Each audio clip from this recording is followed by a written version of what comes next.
All right. Good evening, everyone. And for those of you just joining us, welcome to Digital Era Twitch. And for those of you who stuck around after our previous presentation, which was our 10-year celebration for Dojanopolis, thank you for sticking around. Really appreciate it. So yeah, if you saw the title of this particular stream, you know that you're in for quite a treat. I was very close-lipped about this for a very long time, and it wasn't until recently that I started talking more publicly about this project that we are going to be doing kind of a walk and sing-through of tonight.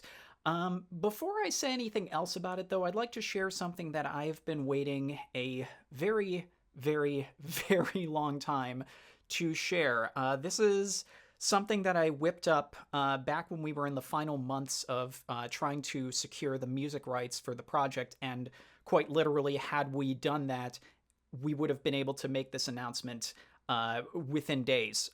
So I prepared a little something as kind of a motivational piece for myself to keep myself on track as we were nearing the final weeks and months of the project, and something that I wanted to have ready in case I was able to make a big splashy announcement. So what you are about to see, once again, has never been seen before.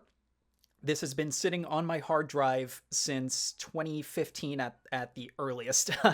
So here is a special tease of what we were going to be presenting to you guys, and I'll tell you all a little bit more about the project to also give some folks a little bit of extra time to jump into this very special stream.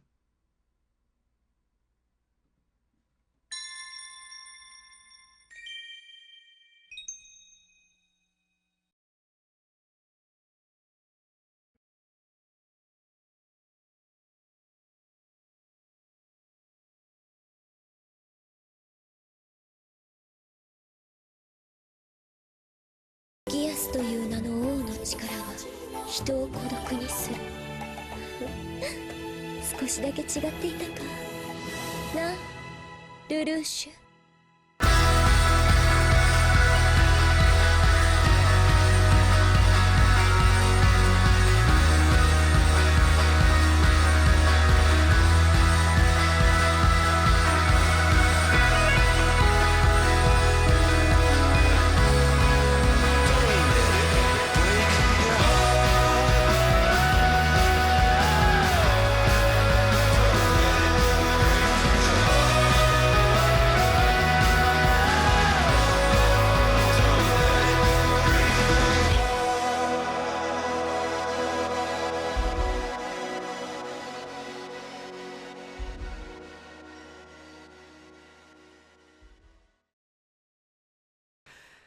So yes, no joke, this was a thing that Digital Era Entertainment was going to be working on with Sunrise.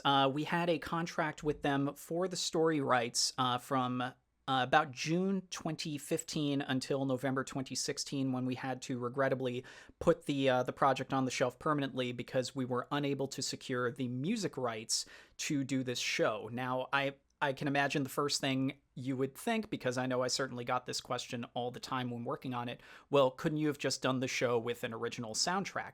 And while that would theoretically have been possible, it was, according to my assessment of what we could have been working with versus what could have happened if we went down that other route, it was far too risky, in my opinion, to risk millions of investor dollars on something that would have been, you know, kind of a half-baked idea, even if we got one or two songs. My perfect example for this was the Rocky musical that came out actually around the time that we began the negotiations for the contract with Sunrise. That show did exactly what I said to Sunrise, by the way, that we shouldn't do with this property. So even though it came at a great personal financial cost, I do not regret having to shelve it because I promised Sunrise a particular project. And as you'll see over the course of this walkthrough, or at least I hope we'll be able to convey to you over the course of this walkthrough, there was a very distinct lightning in a bottle with this particular catalog of music paired up with this particular property. I mentioned in the previous stream that we had this basically had a connection to that same fateful night 10 years ago at the New York Anime Festival 2009. That is because we did the second performance of what is known as the Viva la Vida Code Geass skit. Viva la Vida I had done as a solo performance set to Code Geass basically a year prior in 2008 at Manga Next. I know there was a very popular AMV that had apparently come out, if not at the same time, maybe a little bit after. I didn't really follow the AMV scene at the time, so luckily I was untainted. I just heard the song at work while we were at the end of season 2 of Geass, and I'm like, oh, this could go really well with Code Geass, because that was back when I was still doing Masquerade skits. As you saw in the trailer, we had some serious muscle backing this up. A high school friend of mine who is also basically a classmate of Neo Ivan from Neo Ivan Gaming, who does stream on this channel, Mr. Andy Sandberg, is a decorated Broadway producer. He won the Tony Award in 2007 for his part producing the revival of the revered musical Hair. He currently has one of his productions, I hope I'm not butchering the name, Shida, S-H-I-D-A, running over in London, actually. So, yeah, he's worked on many other productions, but those are just the two that are the most relevant for this discussion right now. But he is an incredibly talented actor as well. He was basically my senpai back in high school. He ran drama club when I came into the high school that we all attended. I took over for him upon his departure. He was instrumental in making this project happen. He also was the one who gave the flawless presentation to the folks at Universal Music Publishing Group, who were our liaisons to the management for Coldplay. I still remember to this day the phone call. I just set up the call. I didn't say anything. He just delivered the best presentation. I thought we had it in the bag with how eloquent and how professional the whole presentation was. And yet a week later, we were told we couldn't use the Coldplay catalog. Cool. To this day, I still don't know if the band themselves actually found out about the project. My inclination is they probably didn't. It was probably just a management decision. But, we did things the right way, and I quite literally paid for it, but I have no regrets because we did something really cool, and it really helped me out professionally, and I learned so much just from this experience. And that's part of why I've wanted to share this in some capacity, but since I didn't start streaming until earlier this year, I didn't feel comfortable doing this kind of a presentation at all. So it took me some time to collect my thoughts, test a few things. I'm still not doing it the way I exactly wanted to for this kind of a presentation, but hopefully I'll be able to do my best here. Now, the runtime is going to be 2 hours and 10 minutes. That is with a 15-minute intermission. So there will be a chance for you guys to get up, stretch your legs, use the bathroom, because Lord knows I'm going to need to as well. I will be singing certain parts where applicable, and I will try not to talk too much over the actual audio, because part of why this playlist is designed the way it is, it's to kind of let the music carry you through the story. There are a lot of changes that we were going to be making. I'm saving most of that for when we get to the top of Act 2, because that was where the biggest changes were going to be. So for now, just understand Act 1 is Season 1, Act 2 is Season 2. Act 1 remains mostly unchanged. It's just condensed into a much more streamlined retelling of the story that will focus on certain characters more than they were able to in the original series. I'll try to remember some other notes as we go along. So without further ado, guys, so this is the presentation of the musical that almost was, the one that we legitimately had a contract with Sunrise to be able to produce until Coldplay cocked up the whole thing, or at least their management did. So, without further ado, sit back, relax. I will set the scene for you guys as our Overture plays. And if it does happen to botch as I switch over, I'll just get it queued up again. But anyway, so Overture, lights are coming down. Stage is still empty. Lights are black. Curtains begin to open.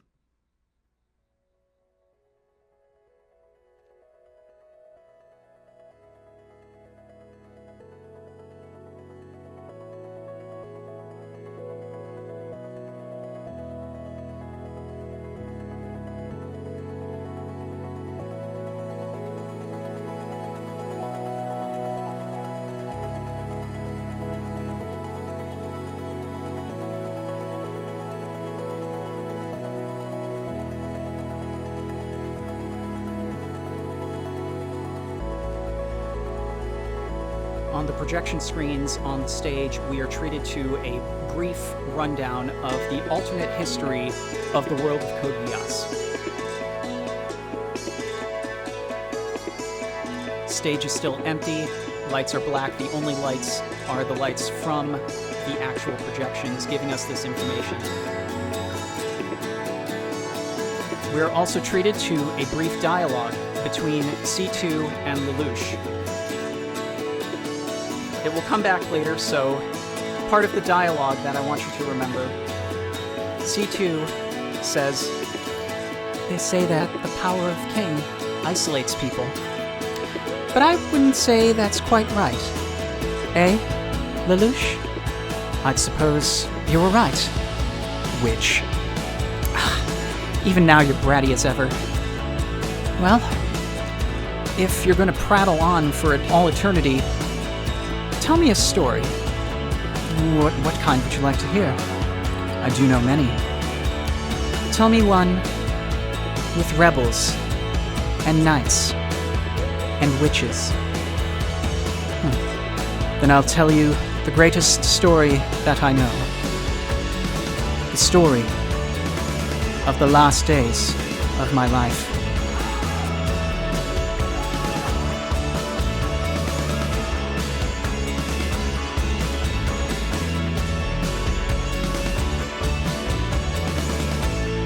It's at this point that Lelouch, still dressed in his cart driver outfit, makes his way to the aisle. He will be singing this as he walks through the aisleway.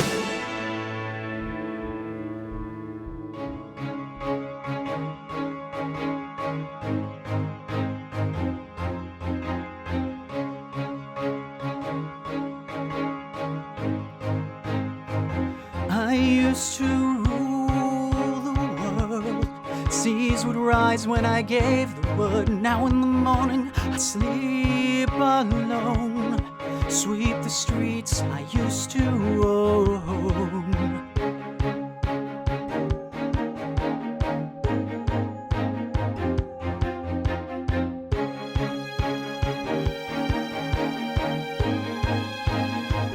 I used to roll the dice, feel the fear in my enemies' eyes, listen as the crowds would sing.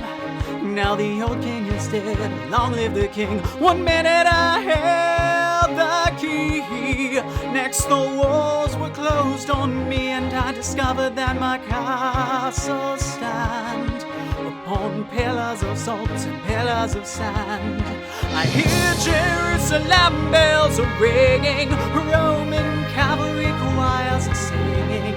Be my mirror, my sword and shield, my missionaries in a foreign field. For some reason I can't explain, once you go there was never an honest word. But that was when I ruled the world. And then the sky, the fire of Damocles threatened to purge the world. And that was when I made my move to take it all. It was a wicked and wild wind, blew down the doors to let me in, shattered windows and the sound of drums. People couldn't believe what I'd become. Revolutionaries wait for my head on a silver plate, just a puppet on a lonely string. Oh, who would ever wanna be king? Now I hear Jerusalem bells are ringing, Roman cavalry choirs are singing. Be my mirror, my sword and shield, my missionaries in a foreign field. For some reason I can't explain, I know St. Peter won't call my name, never an honest word. But that was when I ruled the world. And so the stage was set for my final act. A requiem grand enough for the king of the world. Oh, oh,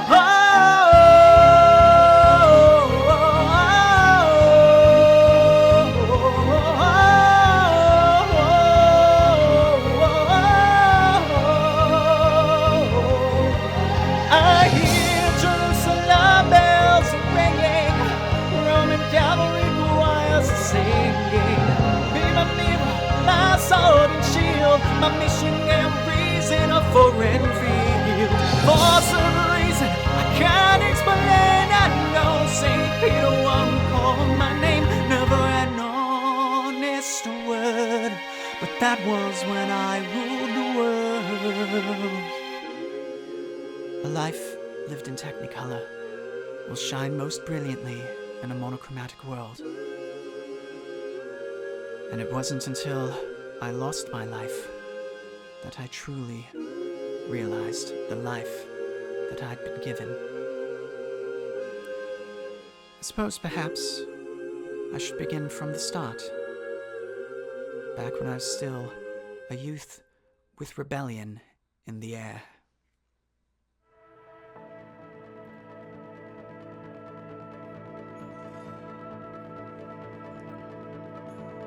It all began with a game of chess.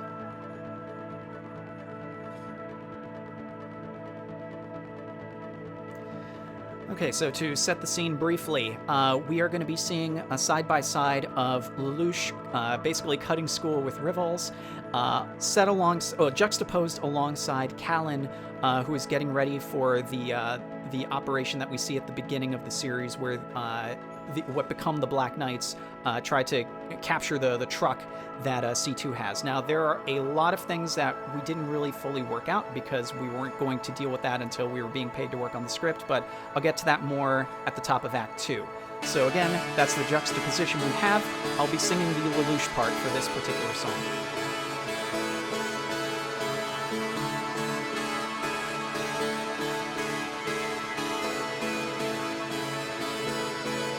I turn the music up, I've got my records on. I shut the world outside till the lights come on. Maybe the streets are light, maybe the trees are gone. I feel my heart start beating to my favorite song. And all the kids, they dance, all the kids all night, till Monday morning feels another life. I turn the music up, I'm on a roll this time, and heaven is inside.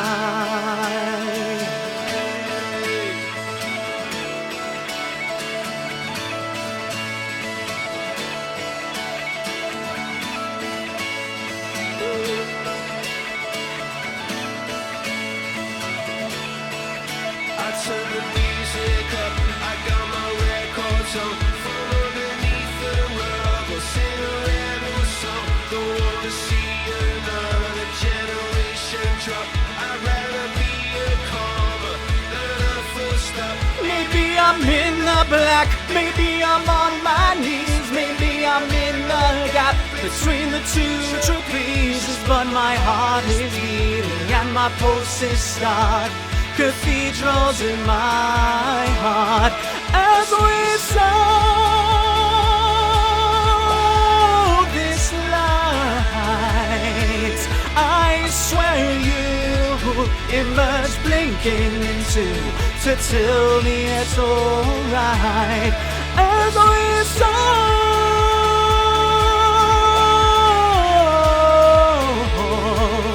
Every siren is a symphony, and every tear's a waterfall. Is a waterfall. It's a waterfall. It's a waterfall. It's a waterfall. So you can't hurt me bad, but still I'll raise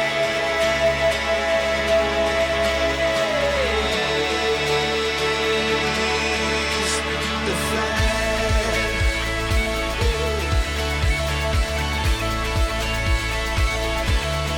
It was a waterfall,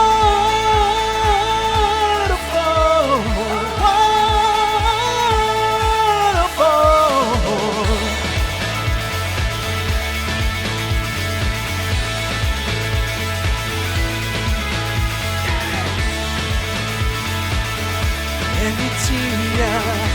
Every teardrop is a waterfall.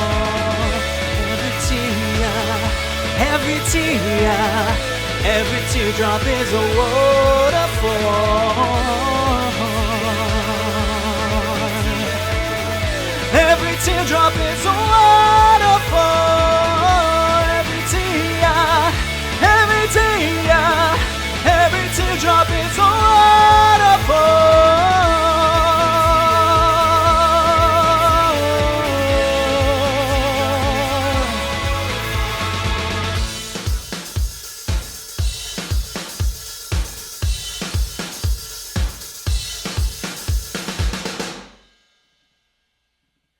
Okay, so some time is going to pass after we've been introduced to some of the characters.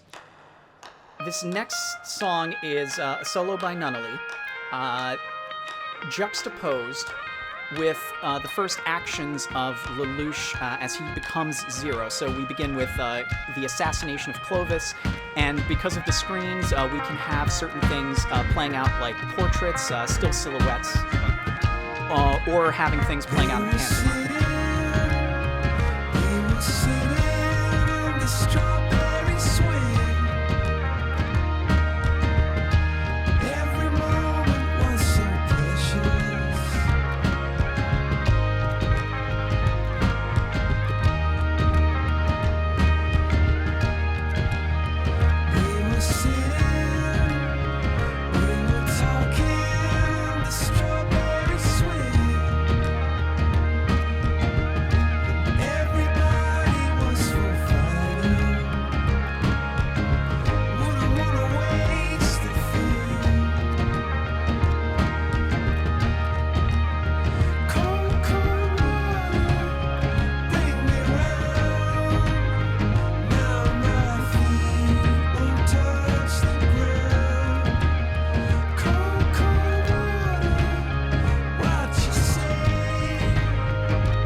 Aside, because I didn't have time to mention it a moment ago. So the idea is this is to portray not just the literal blindness of the character of Nunnally, but her blindness to the actions of Lelouch as he begins his descent into bloodshed as Zero.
So a quick thing before our next piece. It's one of the few that we didn't really factor in, but it was kind of a, if we get it, we get it, that'd be awesome kind of thing for a character song.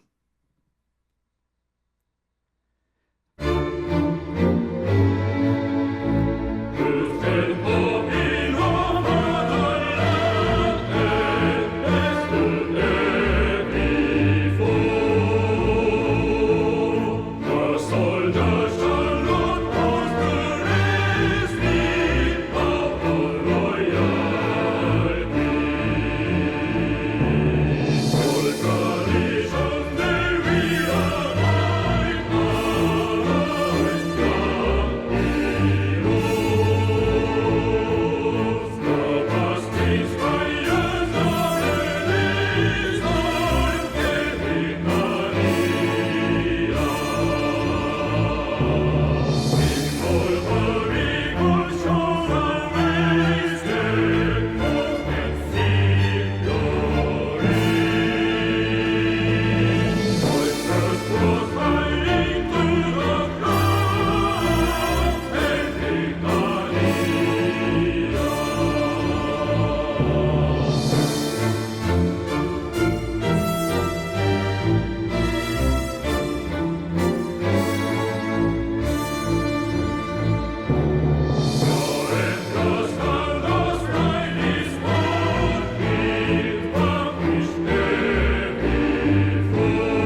Okay, so this next piece is one of the only truly Broadway numbers in the entire show. The idea is, after a brief scene with Lelouch, Shirley was going to have this teenage girl fantasy where we would see a smiling Lelouch, a dancing Lelouch, and it was going to be really cool. I'll just sit back and let you guys hear. 'Cause you're a sky full of stars. I'm gonna give you my heart. 'Cause you're a sky full of stars. 'Cause you light up the park. I don't care, go on and tear me apart. I don't care if you do.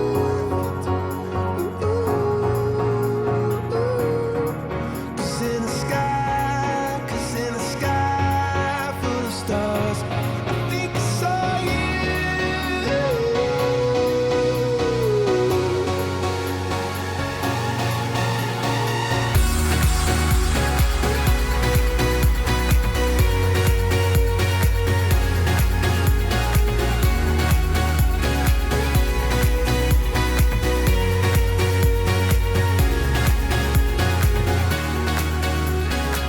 Quick note, anytime you hear one of these instrumentals, that's where we have like the big Broadway-style dance numbers. 'Cause you're a sky full of stars. I wanna die in your arms. Oh. 'Cause you get lighter the more it gets dark. I'm gonna give you my heart. Oh. I don't care, go on and tear me apart. I don't care if you do.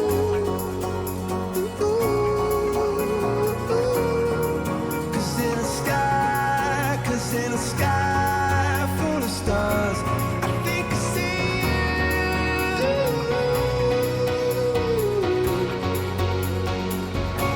I think I see you.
So again, stuff is going to happen, and we get to what is basically the duet for Suzaku and Euphemia. I didn't have a proper breakdown. This is one of the ones I never had really the effort to go through before being paid to work on the script. So go ahead and just figure out who sings what part. But this is basically their duet, and one of the examples of a song that we would be shortening from the original album version to take pieces to use in other parts of the show.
Okay, so while we begin the transition into the next song, since there's a long enough intro, just some general notes. So the next song covers the Battle of Narita, which is a very important event in the middle of Season 1. Now, even though you are going to see pictures of the mecha, I should point out we were going to go very much alongside how the manga works, which is to say no mecha, just either power armor like in the Suzaku of the counterattack, or, you know, some variation. Also because of the expanded role of characters like Charles, he's basically overseeing the battle and having his own lines that tie into the storyline we were going to portray in this show.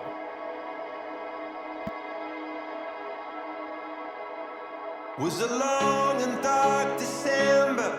From the rooftops I remember there was snow,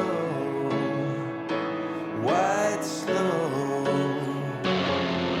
Clearly I remember from the windows they were watching while we froze down below.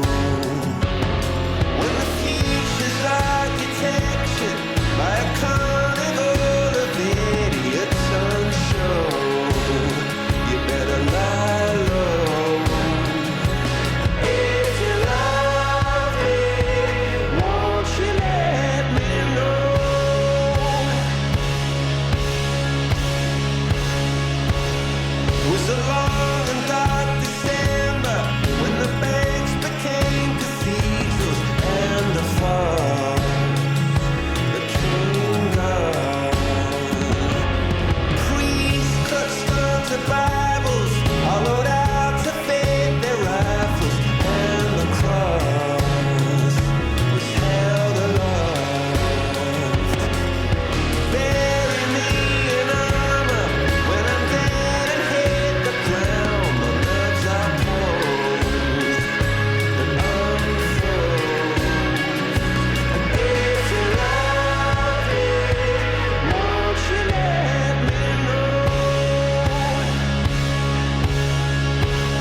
to imagine how the fighting would take place, if you've ever seen bits from Hamilton, a lot of the kind of dance-like fighting would be integrated into the combats.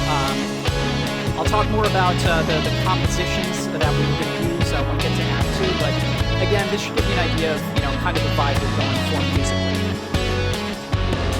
I don't wanna be a soldier, be the captain of some sinking ship with snow far below. So if you love me, why'd you let me go?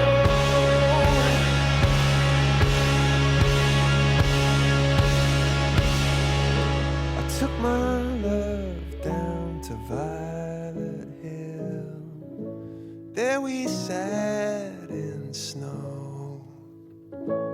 All that time she was silent still. So if you love me, won't you let me know? If you love me, won't you let me know?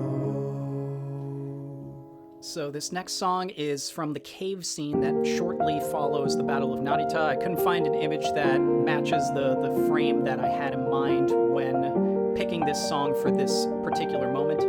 This is C2's character song, which continues a theme you'll see throughout her pieces. And this is from the album Ghost Stories, which I'll be discussing during the intermission.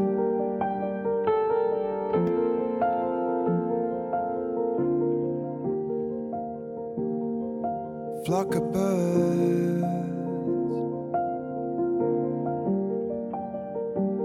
hovering above,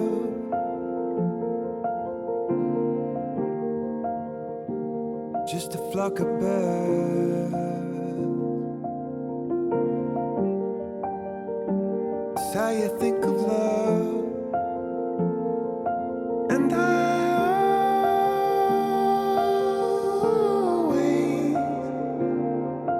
look up to the sky, breathe before the dawn, 'cause they fly away. Sometimes they arrive, sometimes they are gone.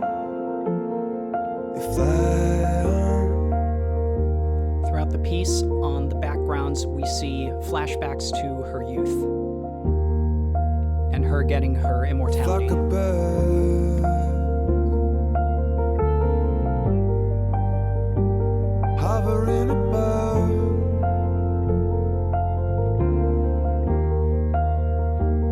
in the smoke I'm turn rise, following them up. Still I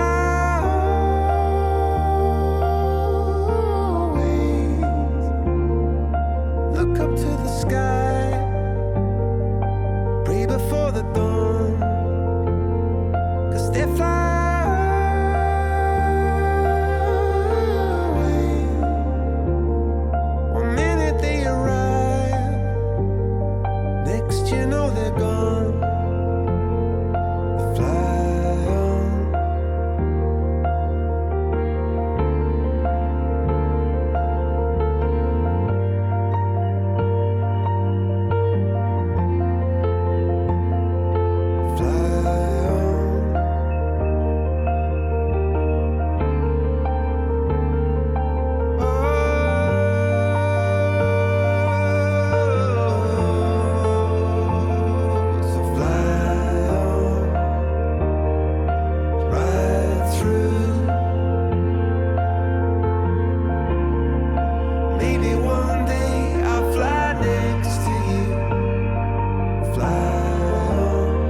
Okay, so the next piece really could take place even before this song,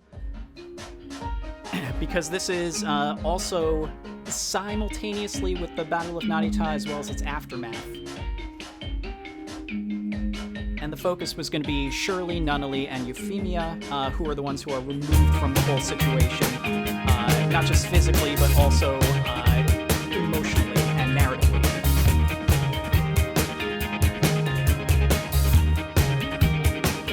And there was rain, the sky wore a veil of golden gray. The night was the bride of a lonely day. Time just flowed. Then there was rain, the sound foundations are crumbling. To the ground goes the current tumbling. And time just flowed away. What could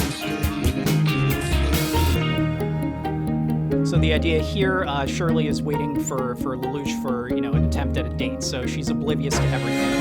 rainy day come round. Sometimes I just want it to slow down.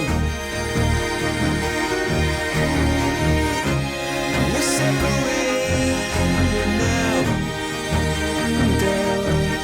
but I love it when you come over to the house. I love it when you come over to my house.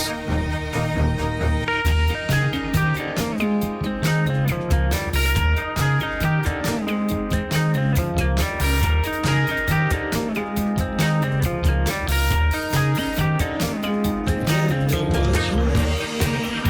I spent a night with the Queen of Spain.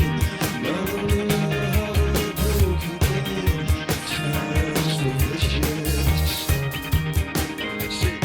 Something deeper than the love goes in. The more you win, you end up with less than when you begin. Deeper than the love goes in.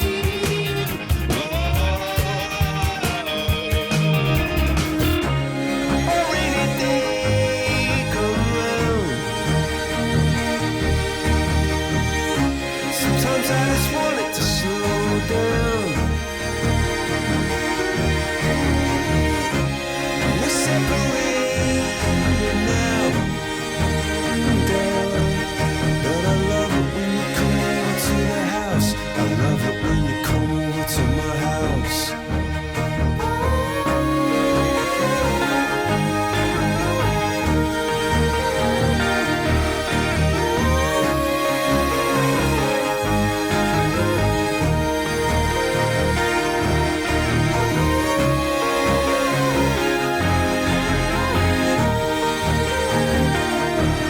But I love it when you come over to the house. I love it when you come over to my house. I love it when you come over to the house. I love it when you come over to my house.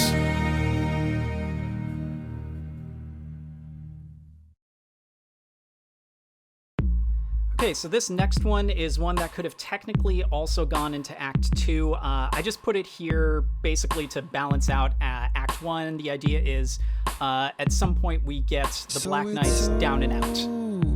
Things are looking real bad, so the Black Knights are ready to give up, throw in the towel. Time I know it's gone. It's in the face of the establishment of a proper Japanese district for the elects. Tasted it too long. I only know I'm wrong.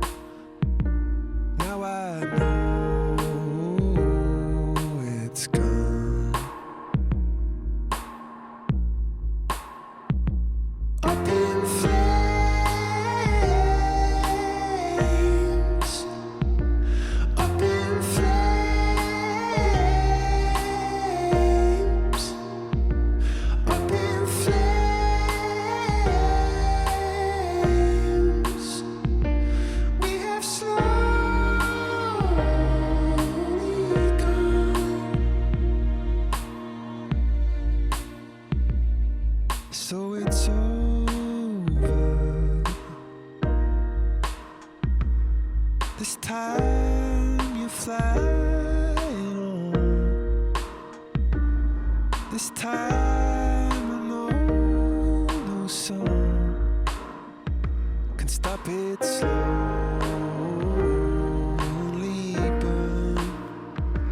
stop it slowly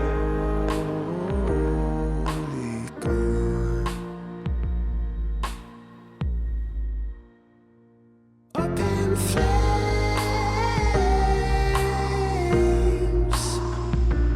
up in flames,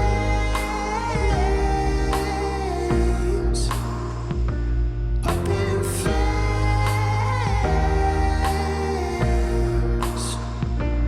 We have slowly gone. Up in flames,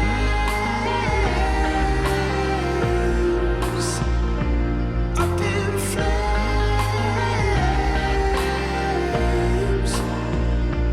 up in flames.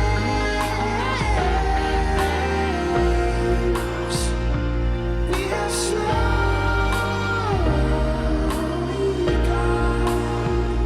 Oh, we have slowly gone. Can we pour some water on?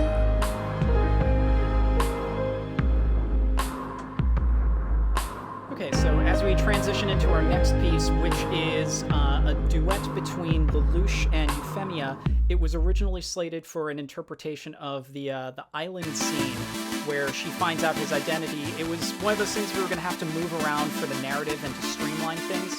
So this would happen right before the infamous Bloody Yuffie situation. So she's just found out who Lelouch truly is, or who Zero truly is. So this is originally the song Princess of China, but we cut out the of China because it just wouldn't have made sense. I'm just gonna let the duet happen because, you know, it's already got a guy and a girl vocal, so enjoy. This is Lelouch and Euphemia, Princess. Once upon a time, somebody ran away, saying fast as I can. I got to go. I got to go. Once upon a time, we fell apart. You're holding in your hands the two halves of my heart. Oh, oh, oh, oh.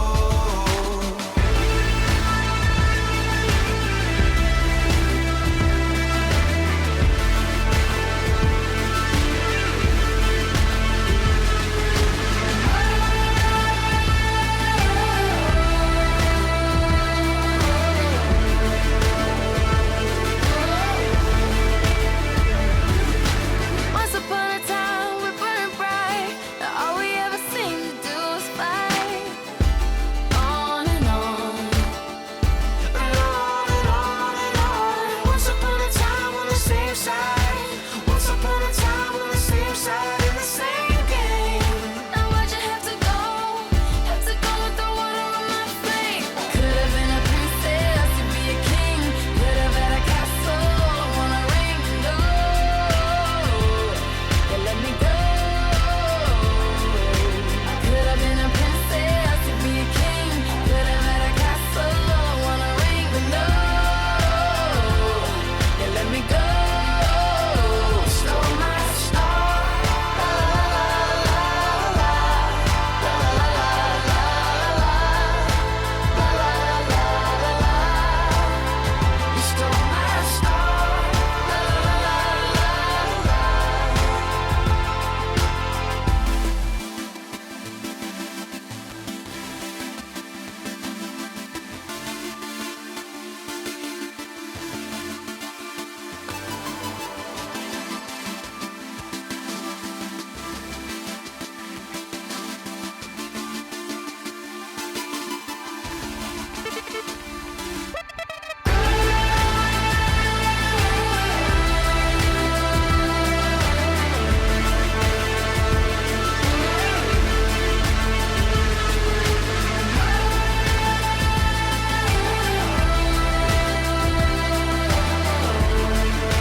then we get the bloody Yuffie incident, which leads us to our next piece.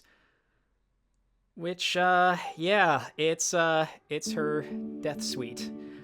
With a tearful Suzaku by her side, a dying Yuffie sings to him, thinking that she's done something good, not aware of what's actually happened. I should also note another change that allows us to double out Euphemia's actress. We were going to change the whole first love thing to having her remind Lelouch of his mother so she can play the role later of Marianne. So keep that in mind as we move forward.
With one last emotional exchange, Yuffie dies.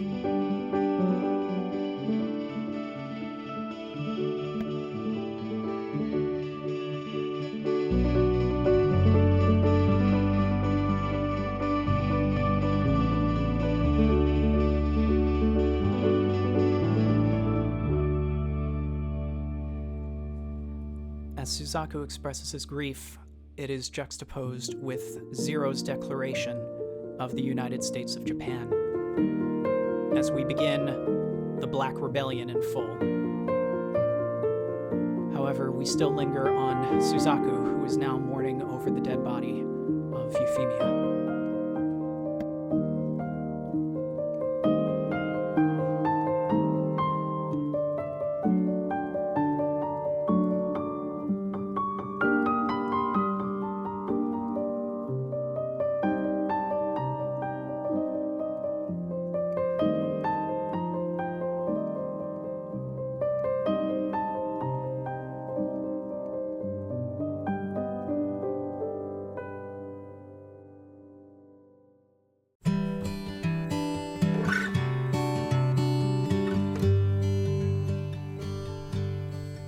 Lord, I don't know which way I am going,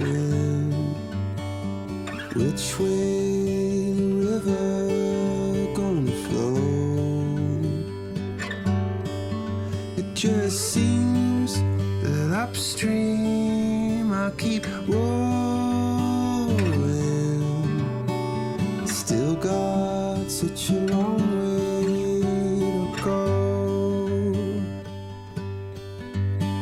Still got such a long way to go. In that light, it's your eye. I know I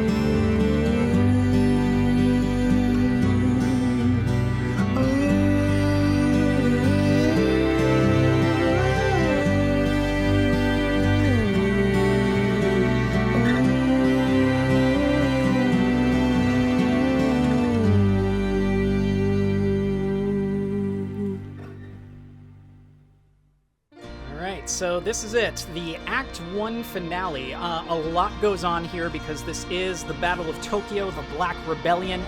You're going to have so many different things going on, you know, from the Ashford students reacting to the violence going on around them, to the Black Knights facing off against the Britannian army.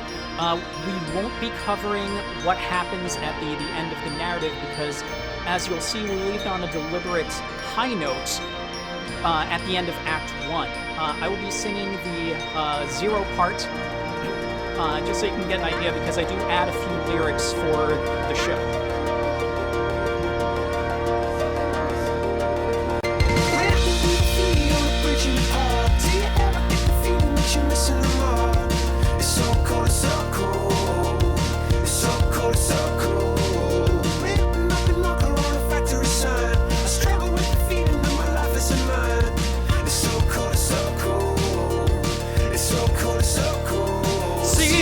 They shot, trying to tear us apart. Take the fire from my belly and the beat from my heart. Still I won't let go. Still I won't let go.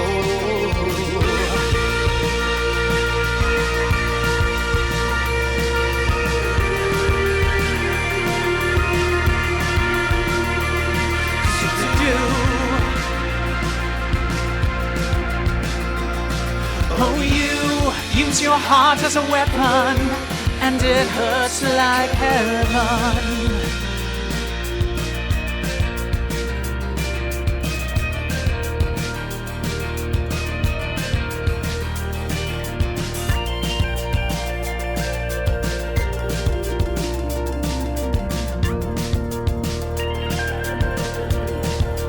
On every street, every car, every surface and name. Tonight the streets are ours, and we're writing and saying, don't let him take control. No, we won't let him take control. Yes, I feel a little bit nervous. Yes, I feel nervous and I cannot relax. How come they're out to get us? How come they're out when they don't? So on concrete canvas, on the cover of dark, on concrete canvas, I'll be making my mark. I'm with a spray can soul. I'll be armed with a spray can soul.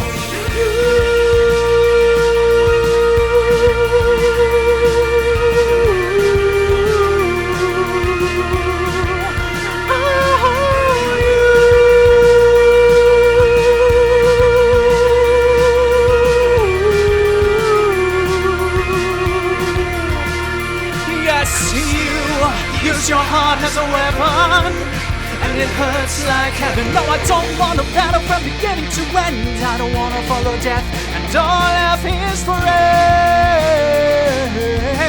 Oh, be my mirror, my sword and shield, my missionaries in a foreign field. Oh,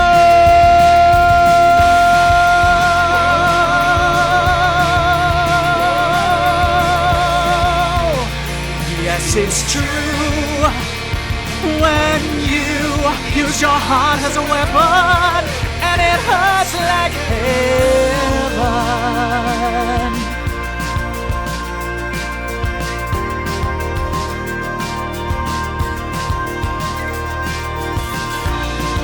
As the scene starts to close in, the Black Knights march triumphantly. The lights start to dim, the curtains start to close.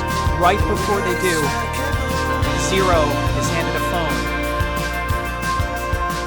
and as the song comes to an end, he drops to his knees, dropping the phone. Single spotlight shining on him, distraught.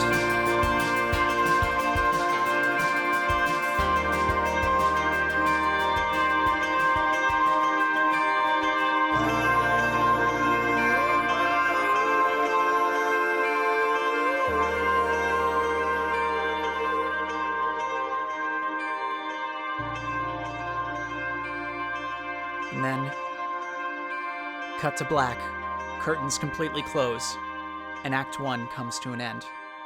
So I have a built-in 15-minute intermission right here, so I'm just going to leave this running. We are going to come back in 15 minutes exactly, so feel free to take a quick breather if you need it. I will be happy to answer some more questions. In about like 10 minutes, I'll be coming back. I'm just going to grab some more water, check a few things, and we'll be back with Act 2. I will have some more notes at the top of Act 2 because I think we're still averaging on time. So just under 15 minutes, we'll be back with the second half of Geass Viva la Vida, the concept album presentation, here on Digital Era Twitch.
Ten,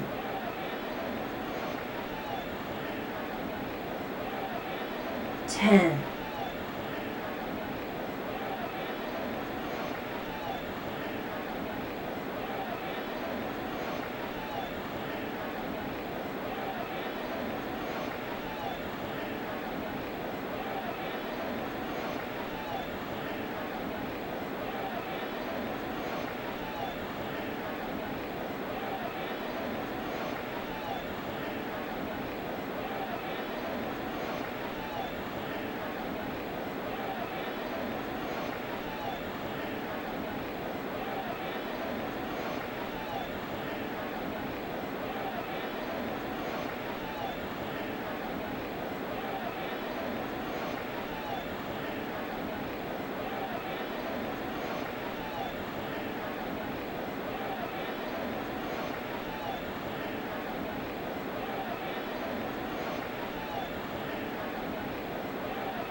5,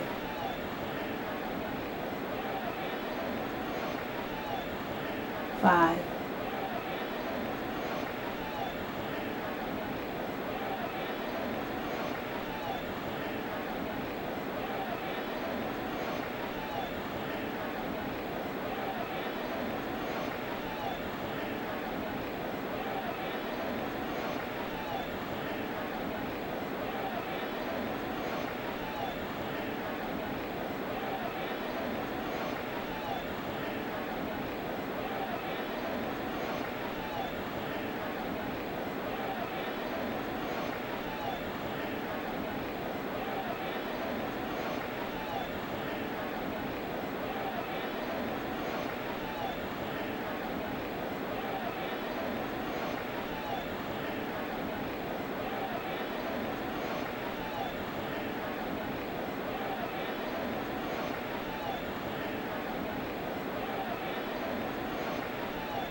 2,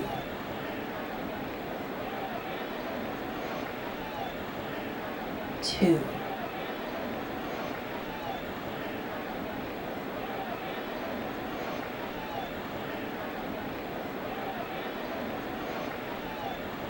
Okay, everyone, I'm actually going to pause the audio for just a moment once we hit the 1 minute marker, because I just want to cover a few things going into Act 2 that I either didn't get to cover in Act 1 or that really need to be explained going into Act 2 because it's vital to understand how we structure the second half of the show.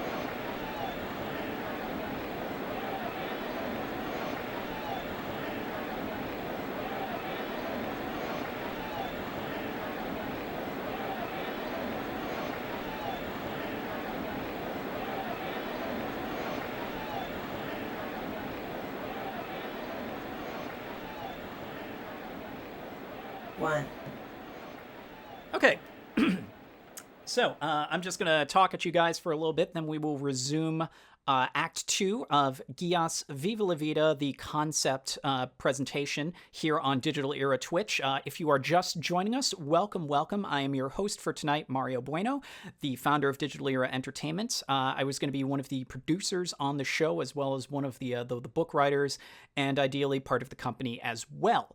What we have been presenting over the past hour and 20 minutes and counting has been a conceptual playlist that I've basically been keeping in my regular rotation since 2013 with this concept that we did work on with the permission of Sunrise, the creators of Code Geass, and had to be permanently shelved when we weren't able to secure the music rights from Universal Music Publishing Group vis-a-vis the, or rather via the management from Coldplay. We did manage to get in touch with the management through Universal Music, had to shelve it November 2016, and that was that. I covered most of this at the beginning of Act 1, but going into Act 2, a few key notes here. So first off, because Act 2 covers the second season of Code Geass, a lot of fans of the show know that Season 2 was a bit of a hot mess. And we were going to use the streamlining of the narrative, which was being presented as kind of a reflection by the character of Lelouch from the beginning of this particular adaptation, to kind of fix all that and also give us some new takes. We start Act 2 in Britannia, which, first big note, is no longer in the United States of America as presented in the original show. It is going to be actually in the United Kingdom, in Great Britain proper. This is very important, not just for stylistic reasons, but also for one of the song choices that we use later in the act.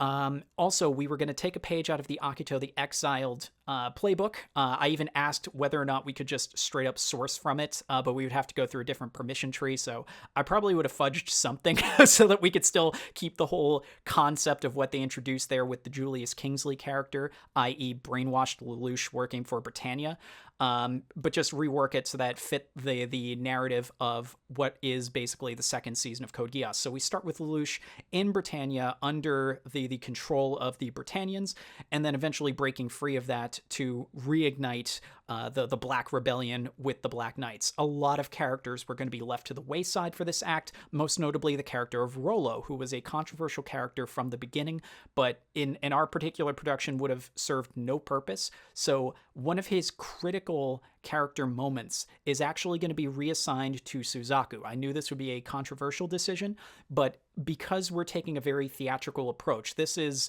less we're not trying to do a movie or a straight retelling of the animated series. We're trying to do a more theatrical, more streamlined adaptation of it. So this would have been one of the more theatrical moments. So very much like Hamlet, where you have accidental deaths that have long-term ramifications. That was going to be the reassignment of Rollo's murder of Shirley to the character of Suzaku, which was going to be done as a complete accident to parallel the accident that is caused by Lelouch's Geass suddenly coming out of control and causing Euphemia to murder an entire bunch of people, resulting in her death at his hand. So there was going to be that parallel of each of them killed the other's true love. So when they make their reconciliation for a greater good, it would have more theatrical weight. It would only work in the theater. So that's kind of how we would make that happen. So again, lots of stuff is going to be shuffled around. For example, the world of C, that is going to partially happen at the beginning of Act 2 for the big confrontation between Lelouch and Charles, but then we keep all the mind-wiping stuff out of the equation because we have to jump around to other things that I'll cover as we go along. But needless to say, we are still examining some of the key moments. They're just going to happen in different places because of the way we needed to restructure this for the musical part of the narrative, and I hope the music will guide you guys through that as we go along. So Act 1, we begin in Britannia. We're going to be seeing Britannia as well as back in Japan, so Area 11, with some of our characters where they are at the after what has apparently been the failed Black Rebellion that we will get kind of filled in through gaps in the actual spoken part of the story that we have no script for because we never wrote it, as I covered in Act 1. So yeah, we will continue with Act 2 of Geass Viva la Vida. I'll be singing the Lelouch parts for our opener, but also let me just let this run because we have a nice little overture, and this will allow me to talk about something else you're going to hear in this particular act. There are a few songs that we're not going to use as originally orchestrated. I was looking to have Tom Kitt, who did the score for, among many other things, American Idiot by Green Day, to come in and be our composer for the song or our arranger for the song to rearrange a lot of these pieces. So Lost would be done completely differently. I'll talk about it when we get to it. the version of Fix You, one of the iconic Coldplay songs, we use a different instrumental that I think captures the feeling of the moment better than the original, so we're using that. We'll come to it when we get to it. And a couple of songs are cut and pasted together to make certain scenes play out purely by music, not by action. So, yeah, we are wrapping up the intermission. This is when everyone should be getting back into their seats. Lights begin to flicker and dim, indicating we are about to return to the program.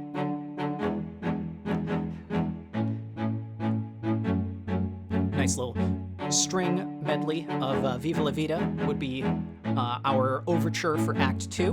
Not this exact version, it was just one that happened to fit.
We begin in a similar manner to Act 1. Lights will eventually come up, showing us the two different sides of the equation. Area 11, aka Japan, and the Britannian Empire. Some time has passed since the Black Rebellion. Some of this will be covered in flash screens, much like what we saw at the beginning of the overture for Act 1. So the audience will understand that we are not starting from a happy place like we thought we would at the end of Act 1 with the triumphant Black Rebellion.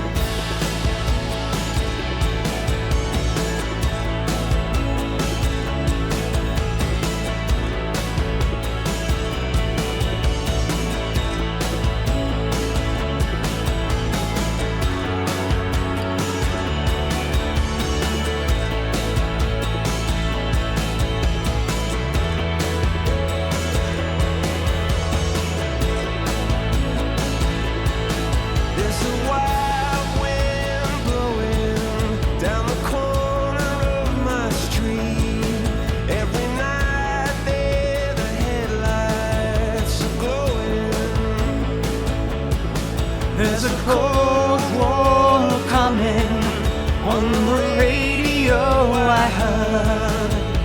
Baby, it's a violent world. Oh, love, don't let me go. Won't you take me where the streetlights glow? I could hear it coming.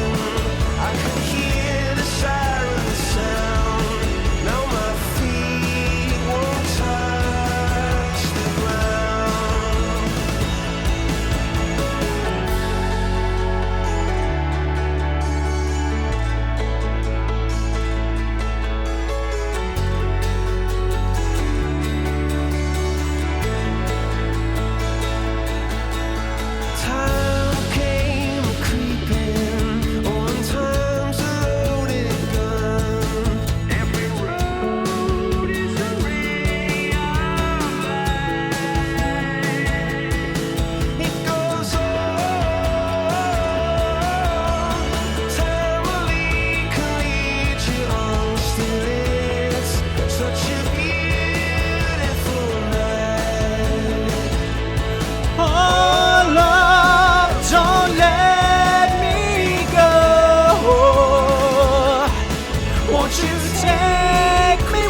could hear it coming like a serenade of sound. Now my feet won't touch the ground.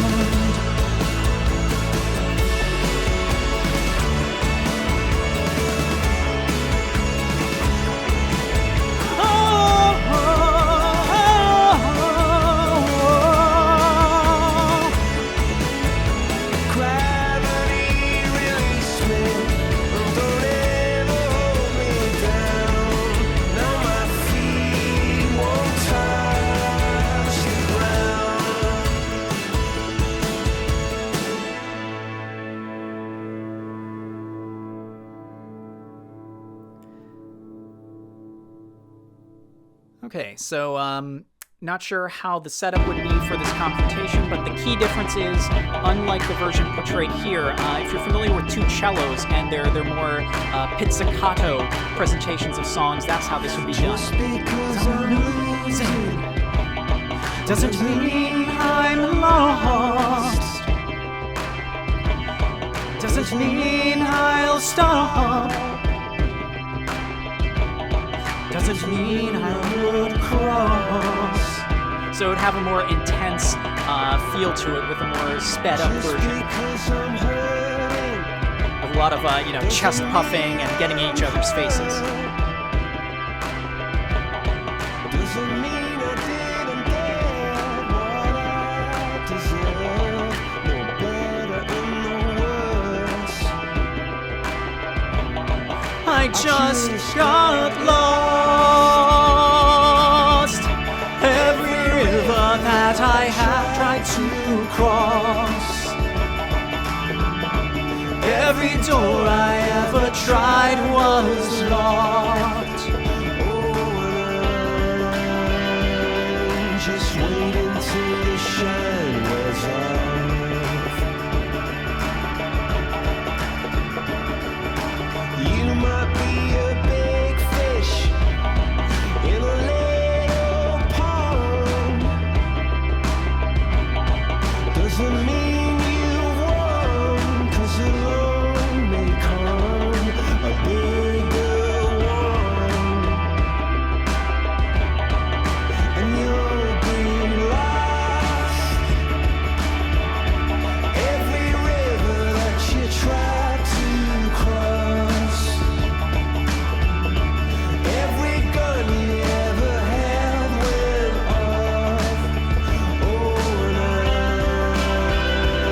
I'm just waiting till the fire starts. Oh, and I'm just waiting till the shine wears off.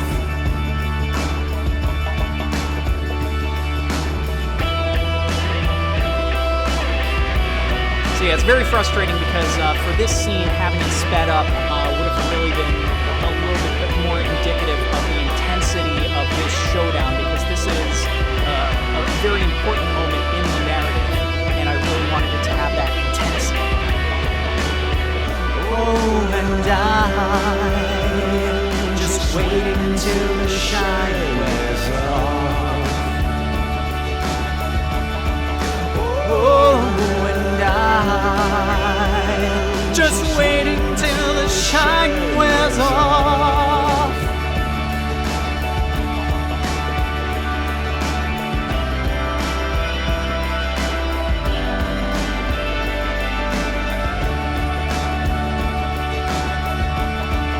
Okay, so just to talk through this real quick, the next scene is, one of the pivotal moments of the story, certainly for us, one that was given a mixed reception and was retconned thanks to the movies. So we have the change sequence of events that leads to Suzaku accidentally shooting and mortally wounding Shirley, which leads Lelouch to find the bloody Shirley and for this song to happen. Again, with a different orchestration because it fits the tone of what we want from this scene a lot better.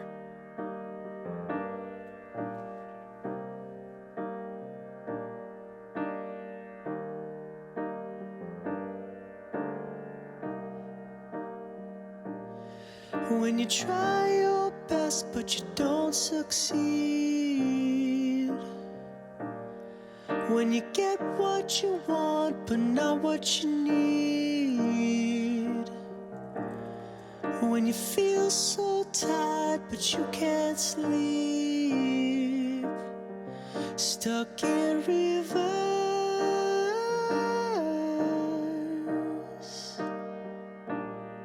And the tears come streaming down your face.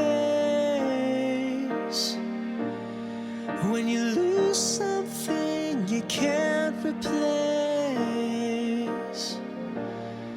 When you love someone but it goes to waste. Could it be worse?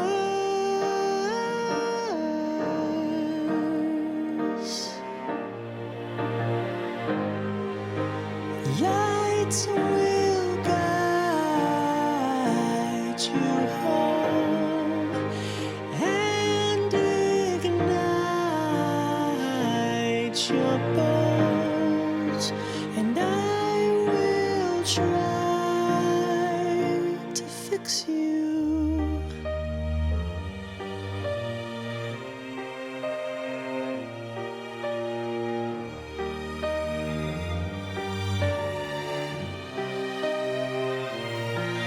And high up above or down below, when you're too in love to let it go. But if you never try, you'll never know just what you're worth.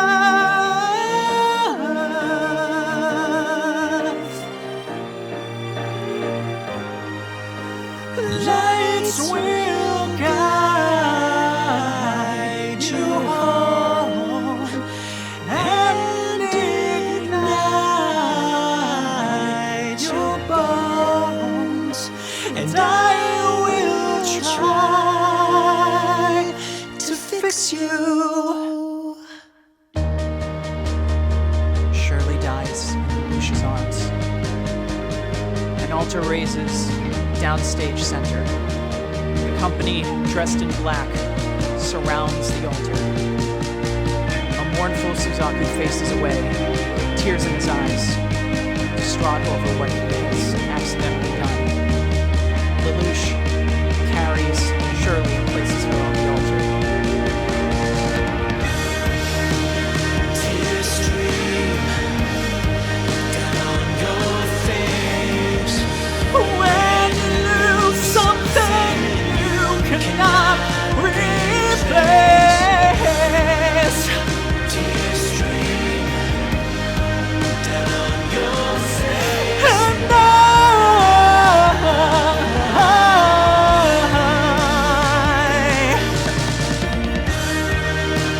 tears stream down your face. I promise you that I will learn from my mistakes. Tears stream down your face.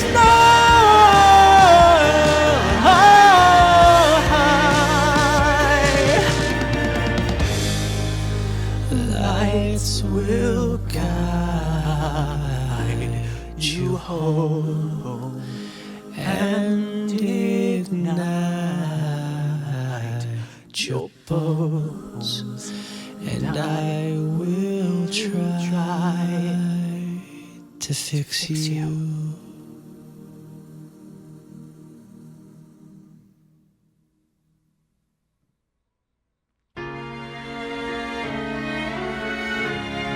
Shortly after, we have a reposition scene. This is the scene where a distraught Lelouch tries to originally take drugs and then force himself on Callan. The scene is still played as kind of a more uncomfortable parallel to the lighthearted dance from Act 1 with Sky Full of Stars. So this is a more sensual but still very uncomfortable sequence. I'll just let the song go as is. We had high hopes, Now my back's on the line, my back's on the ropes. When it started we were alright, but night makes a fool of us in the daylight.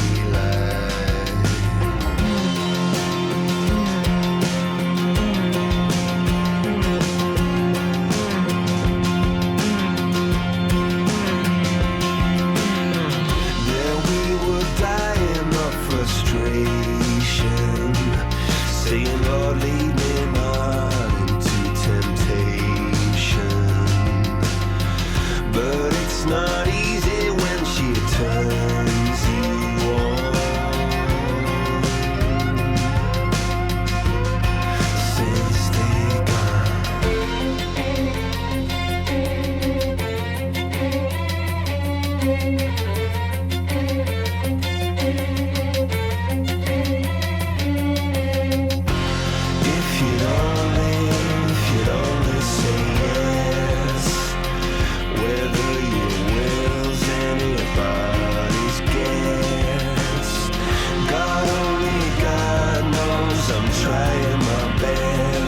but I'm just so tired of this loneliness.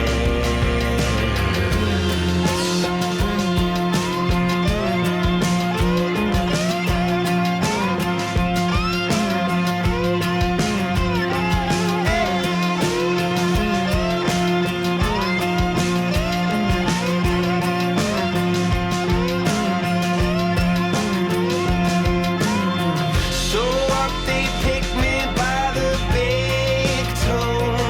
I was held from the rooftop and they let go. There's early screaming, let the windows down. As I crumble to the ground.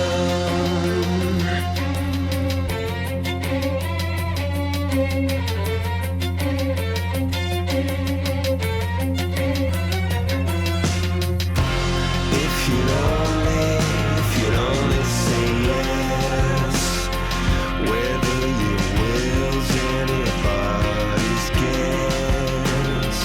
God knows she won't let me rest, but I'm just so tired of this loneliness.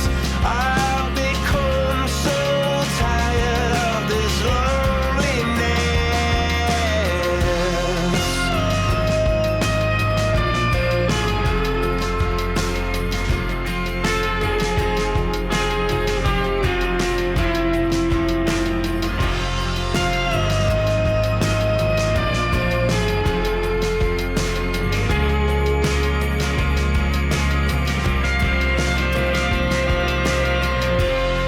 So as we transition out of this song, the next song, it's basically part 2 of this because it's her rebuttal.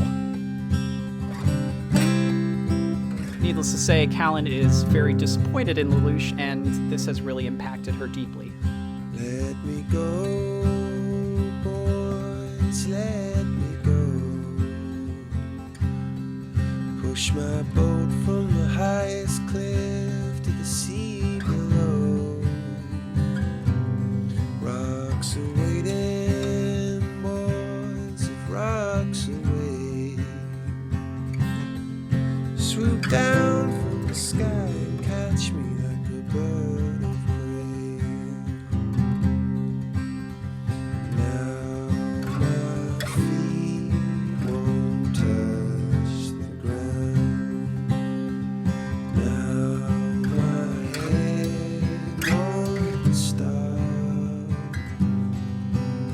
You wait a lifetime to be found. Now my feet won't touch the ground.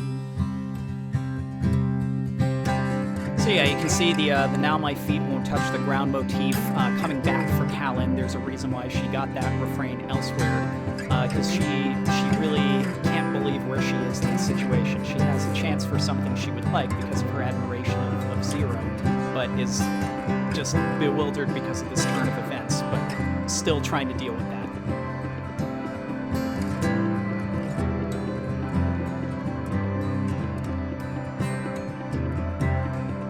Singing now, my feet won't touch the ground.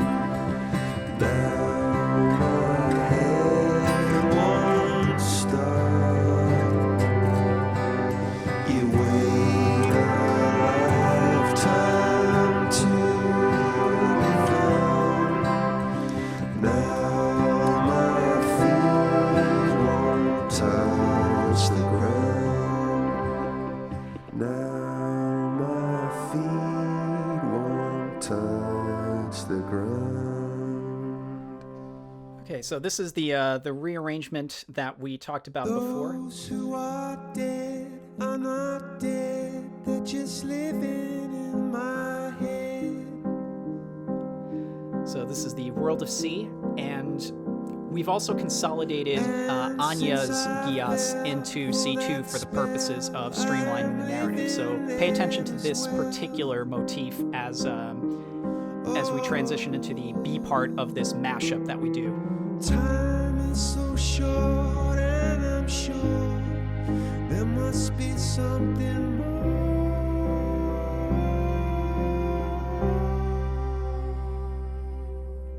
Those who are dead are not dead, they're just living in my head.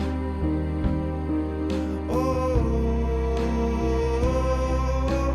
and since I fell for that spell, I am living there as well.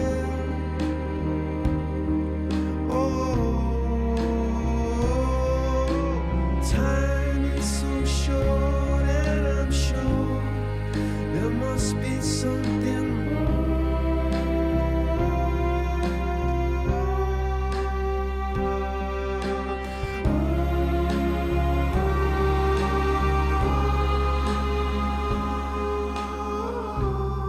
And I'll be doing the C2 part in the next piece. At night they would go walking till the breaking of the day.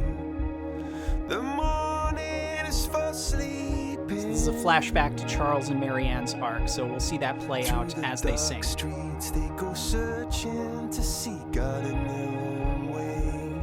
Save the night time for your weeping.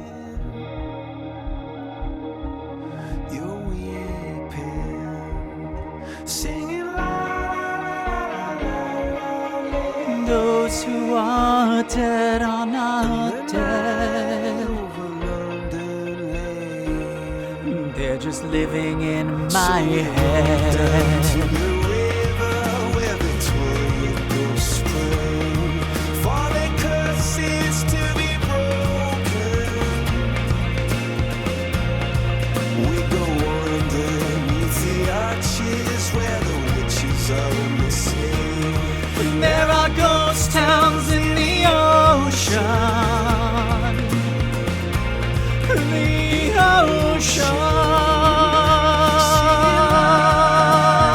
ocean. Those who are dead are not dead. They're just living in my head.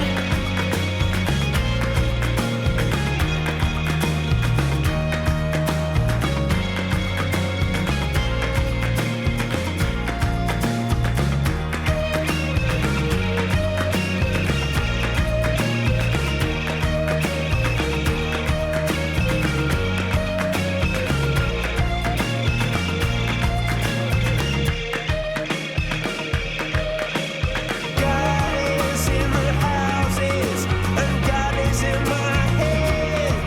On the cemeteries of London. Those who are dead are not dead. But I don't know what he said. For my heart it wasn't open. They're just living in my head. Singing la la la la la. Those those who are dead are not dead.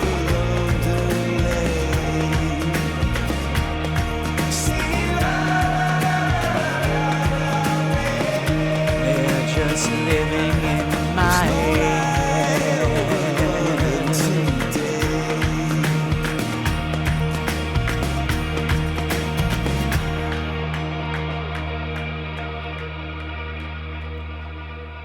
Okay, so the defeat of Charles and the disappearance of him and Marianne still happen. We build ourselves up to the scene where Lelouch, now Emperor of Britannia, is about to go and declare war on the world, which leads to our final solo from Callan and one of my personal favorite moments of Act 2.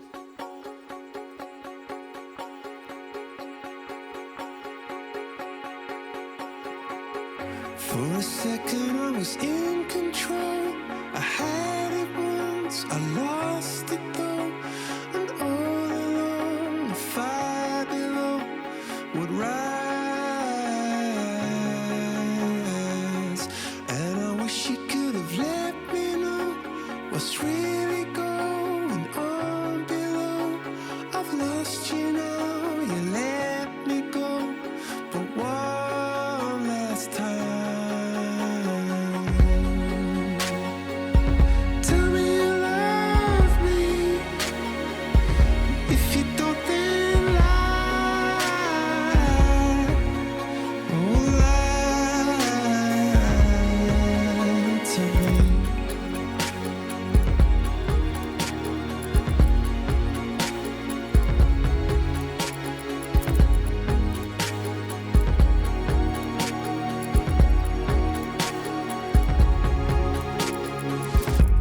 Remember once upon a time when I was yours and you were blind. The fire would sparkle in your eyes of mine.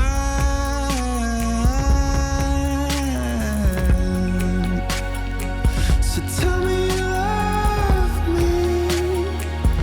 If you don't, then lie. Oh, lie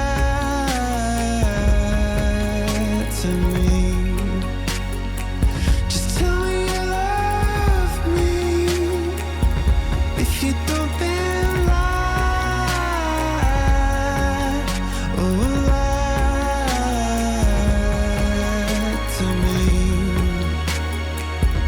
If you don't, then lie. Oh, lie to me. Call it true, call it true love. Call it true, call it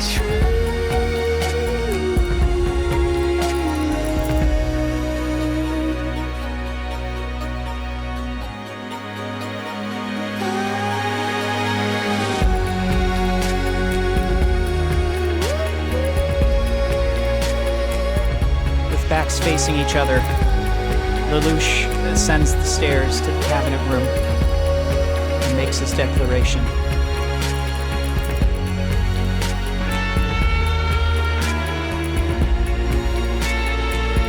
Callan, head down, sheds tears, knowing that this is the last time that they can ever see each other in any sort of a friendly manner. From this moment on, Lelouch is her enemy.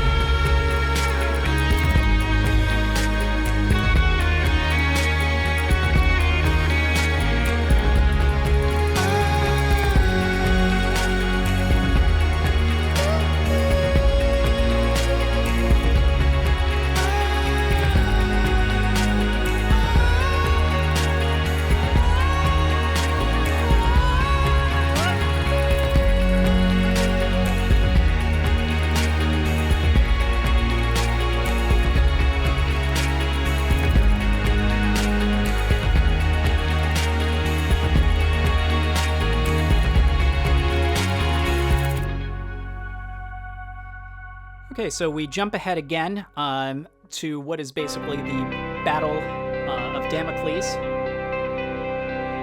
This is the final confrontation between Nunnally and Lelouch, where she has control of the super weapon Flea. I'll be doing the Lelouch part, but this is going to be broken down into a proper duet with the characters starting far ends of the stage and coming closer and closer together, representing the distance between them at this point in the story.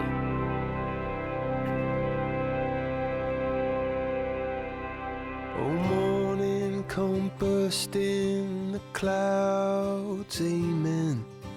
Lift off this blindfold, let me see again.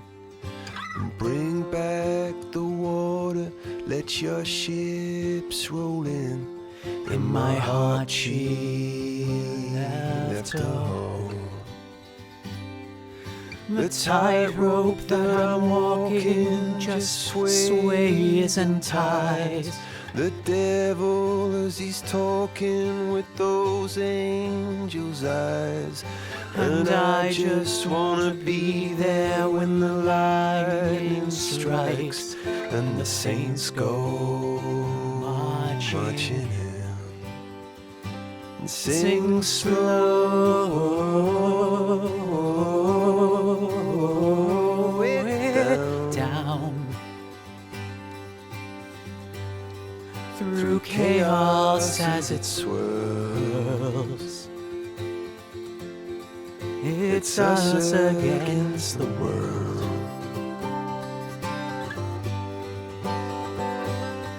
Like a river to a raindrop, I lost a friend. My drunken hazard Daniel in a lion's den. And tonight I know it all has to begin again. So whatever you do, don't let go. And if we could float away, fly up to the surface and just start again. And lift off before trouble just erodes us in the rain. Just erodes us in the rain. Just erodes us and see roses in the rain. Sing slow it down. I say slow it down.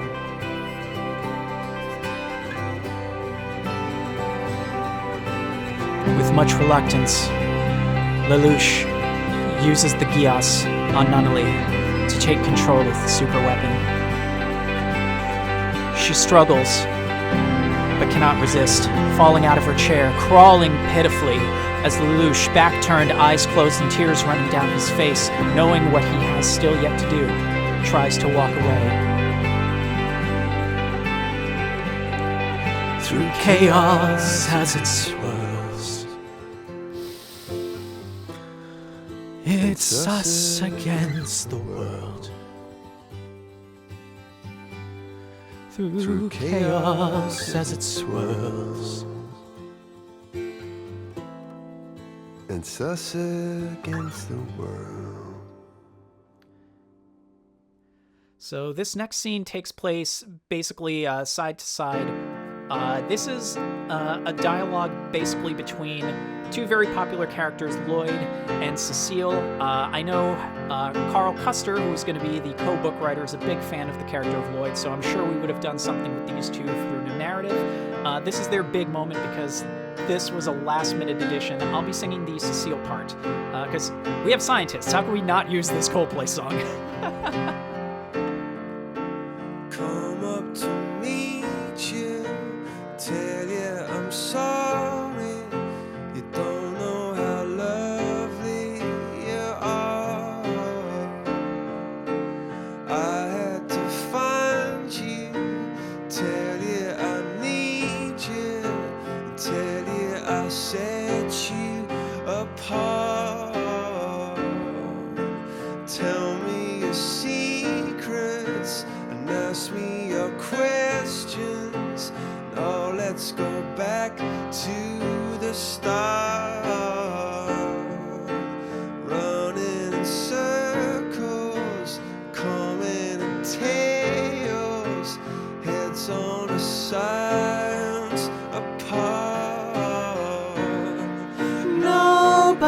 said it was easy.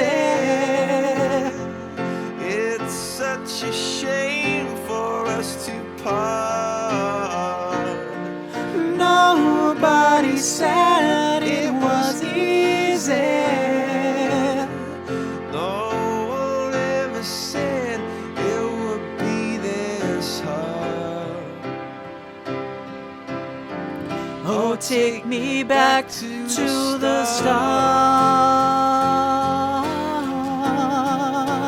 Oh.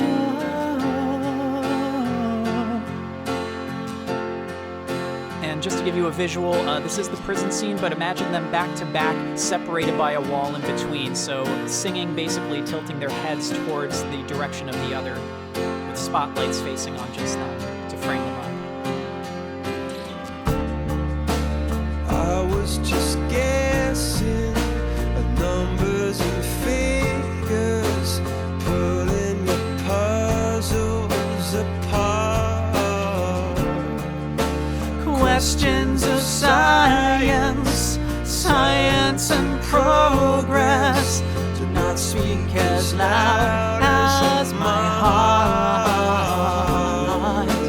Tell me you love me, come back and haunt me. Oh, and I rush to the start, running in circles, chasing tails, coming back as we are.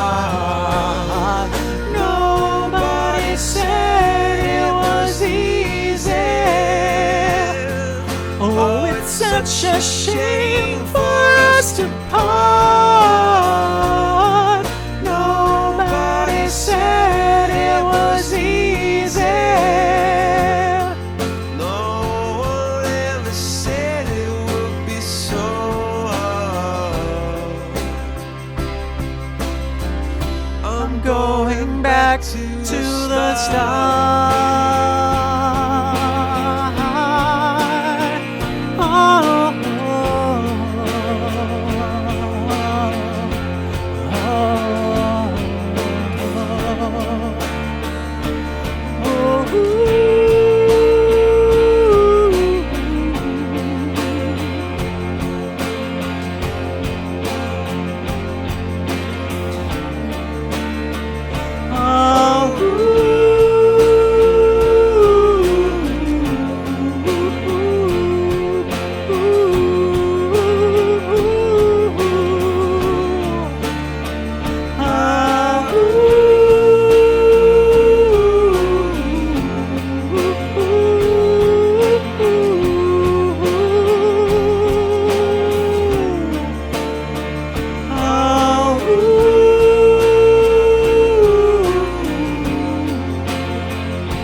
So this next song takes place after Suzaku seems to have been killed. He walks through an empty stage covered in fog, bloody from battle. Smoke is rising from the houses, people burying their dead. I asked somebody what the time is, but time doesn't matter to them yet. People talking without speaking, trying to take what they can get. I ask you if you remember Prospekt, how could I forget? Drums, here it comes. Don't you wish that life could be as simple as fish swimming round in a barrel when you've got the gun? Oh, when I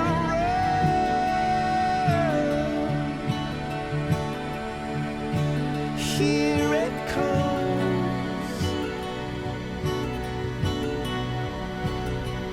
We're just two little figures in a soup bowl, trying to get me out of kind of control, but I wasn't. Suzaku collapses with an overhead view of the stage. We see a bright green garden start to form around him from a center circle, expanding out to the entirety of the stage. Here I lie on my own in a separate sky.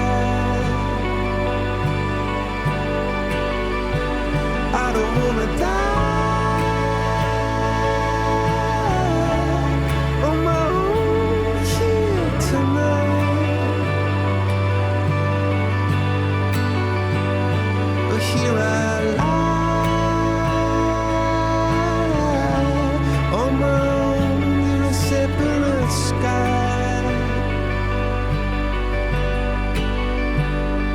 C2 comes up and kneels beside the fallen Suzaku. As we begin one of my personal favorite parts of the entire show, the Zero Requiem.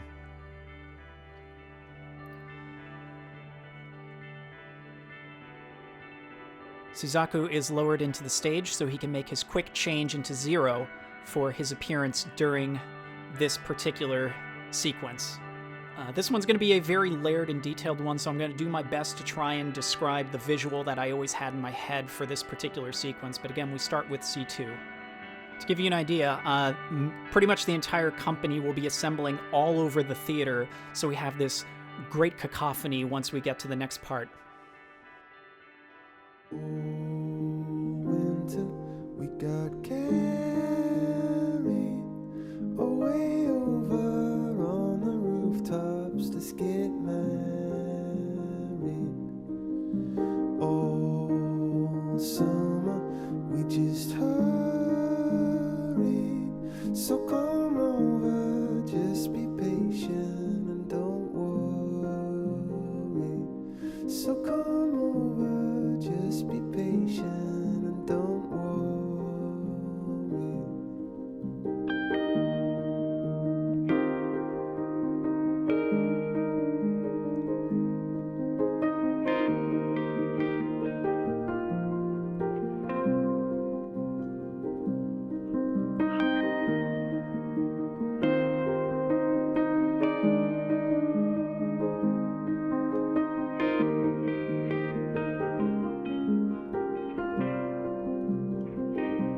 So come over, just be patient and don't worry.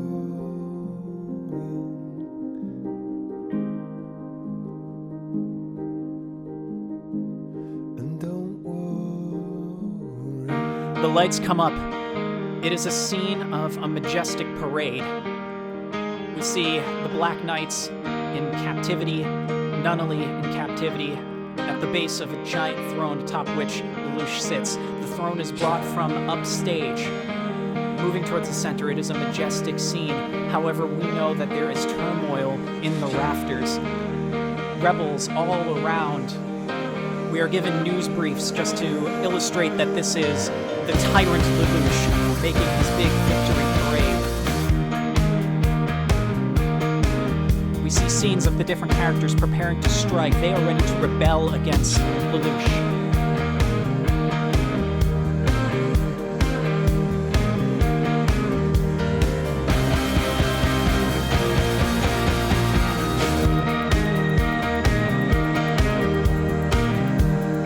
Then, from the center aisle, Zero appears, fighting his way through the guards.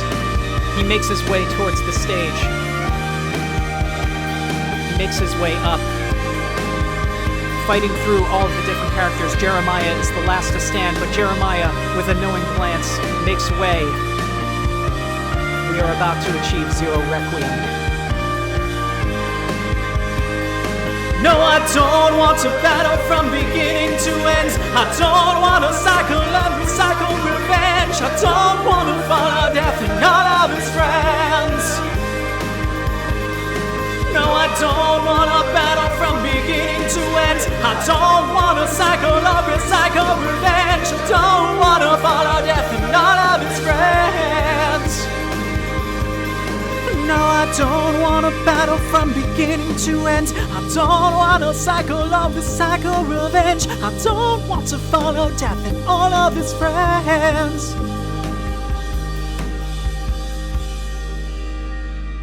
Lelouch is stabbed by Zero. The two have a brief exchange that culminates in Lelouch saying, "Thank you, my friend. Let history remember you the best." To which Suzaku replies, "This Geass, I accept." He pulls a sword away. Lelouch tumbles downward into the arms of his sister, who weeps over her fallen brother. He finally explains everything to her.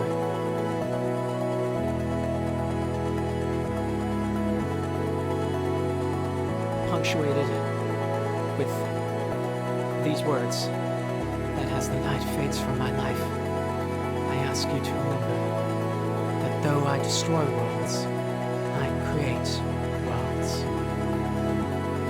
And in the end, we lie awake and we dream of making our escape. And in the end, we lie awake and we dream of making our escape. Lelouch dies in Nunnally's arms. There is rejoicing around him except for a select few like Callan who know what has transpired, Nunnally who now fully understands what the plan was from Lelouch all along, and the masked Zero, Suzaku, heavy with the burden of slaying his best friend despite everything they had been through. While there is rejoicing, the stage starts to clear out, and some of these characters take their places under spotlights in a semicircle that starts to form around the center of the stage. There is a spot still for Lelouch, who is brought over, and it is revealed as his garments are stripped away from him that he now has a code in the place where he has been stabbed by Suzaku. And in the instant before the final triumphant part 1 of the finale kicks in, he springs back to life. He is now an immortal, just like C2.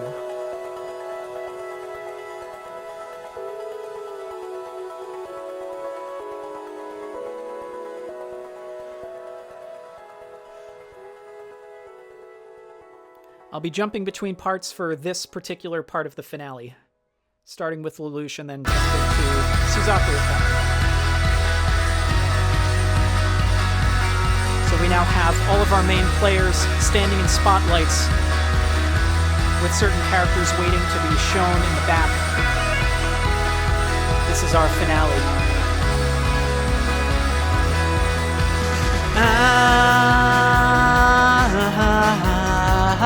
And if I lost the map,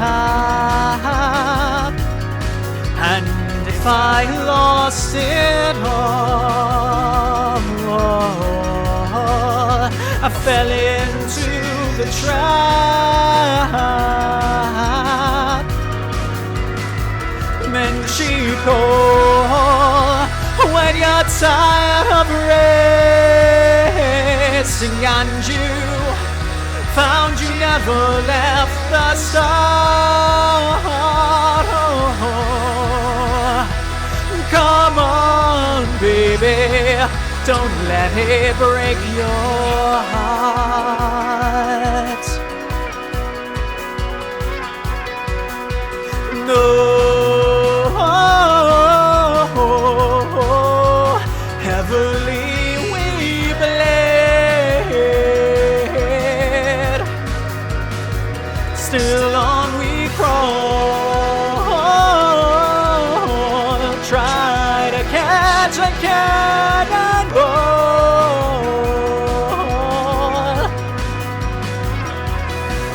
the slowly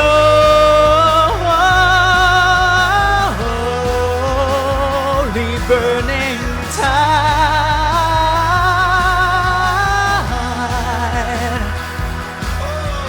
Through my veins is flowing. From my shipwreck I heard a call.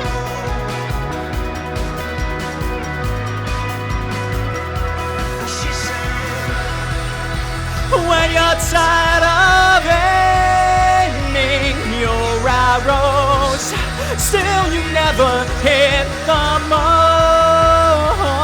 Oh, and even if your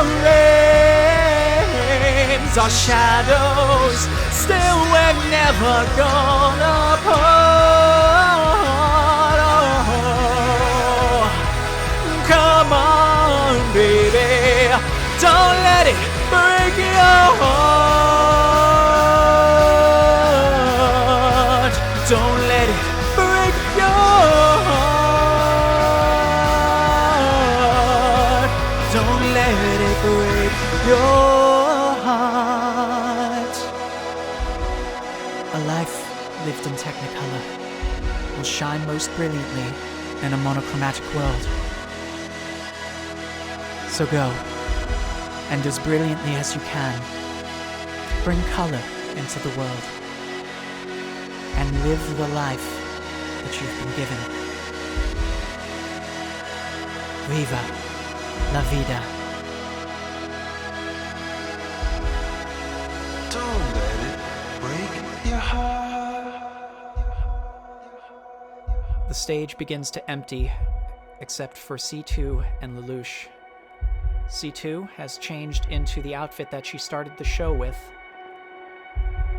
and Lelouch begins to change into the cart driver outfit we saw him in at the beginning of the show. The birds they sang at break of day. Start again, I hear them say, it's so hard to just walk away. The birds they sang, all a choir. Start again, a little higher. It's a spark in a sea of gray. The sky is blue. Dream that light till it's true. Then taking back the punch I threw. My arms turn wings, all those clumsy things send me up to that wonderful world. And then I'm up with the birds.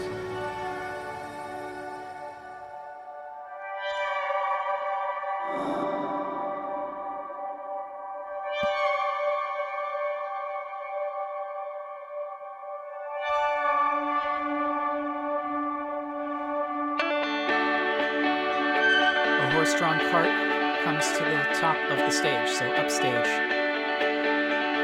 C2 begins to climb in and get comfortable as Lelouch finishes putting on the rest of his garments. Might have to go where they don't know my name. Float all over the world just to see her again. And I won't show fear any pain, even though my arm I might rust in the rain. Simple pillow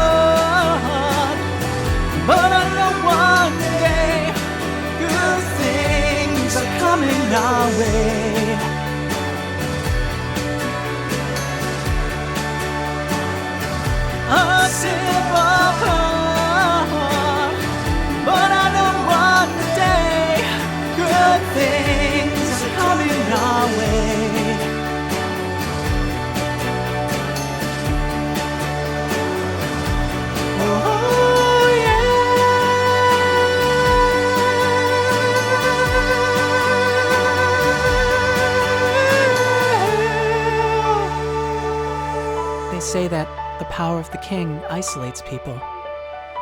But I wouldn't say that's quite right. Eh, Lelouch? Putting on his hat, he says with a smile, I'd suppose you were right. The cart pulls away. Black curtains.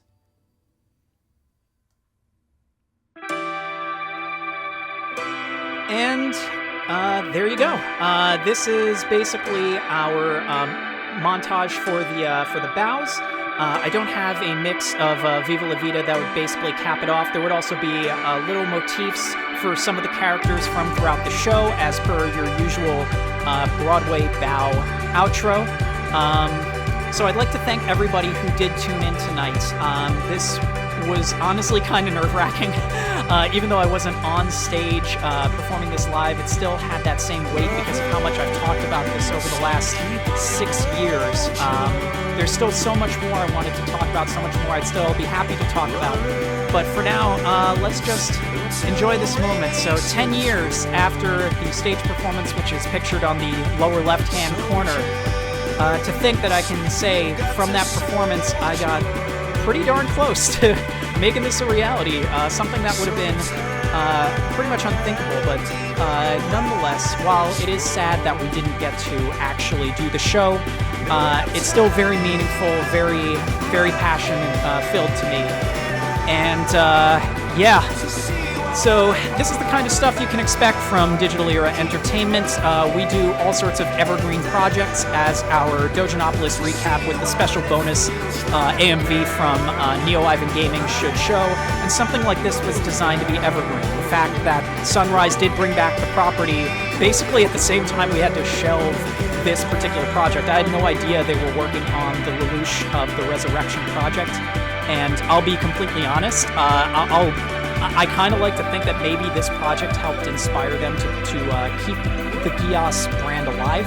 Even if that's not the case, like, it's still one of those things that just makes me kind of chuckle to myself, because, you know, maybe it's possible. You never know. But the Geass franchise is still alive and well, and it's nice to see that we were on the money with a lot of how we were going to handle this. Thank you once again. I'm just going to let this play out. Again, we have some amazing content that is in development right now for Digital Era Entertainment, stuff that I hope will follow in the footsteps of ambitious projects like this, projects like Dojanopolis, and yeah, thank you so much, everyone. Of course, we have our weekly podcast tomorrow night at 7 p.m. Eastern Standard Time, the Decode Podcast, recorded live from the Waypoint Cafe at 65 Ludlow Street. So, yeah, tune in as always. Grandiloquent, Zed, and the gang will be, entertaining as always with their weekly recaps of all things video gaming and esports, and celebrating the 2nd anniversary of the Waypoint Cafe. So, congratulations to Gino and the crew over there. We really, again, I said this last stream, but we really appreciate everything you guys do for us. So thank you once again. I'm just gonna kick back, let the ending credits play, and check up on the chat here. So thank you once again, everyone. Have a good night, and we'll see you again soon here at Digital Era Twitch. Don't forget to follow us. We appreciate subscriptions since it is still September. Of course, our Patreon over at patreon.com/digitaldreamer. And yeah, we'll see you around. Thank you so much, everyone.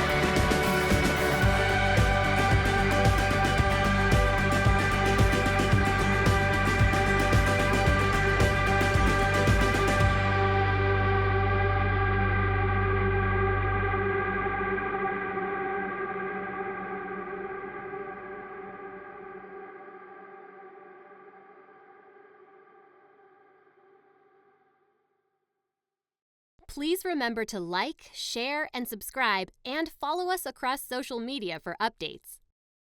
Thanks for watching!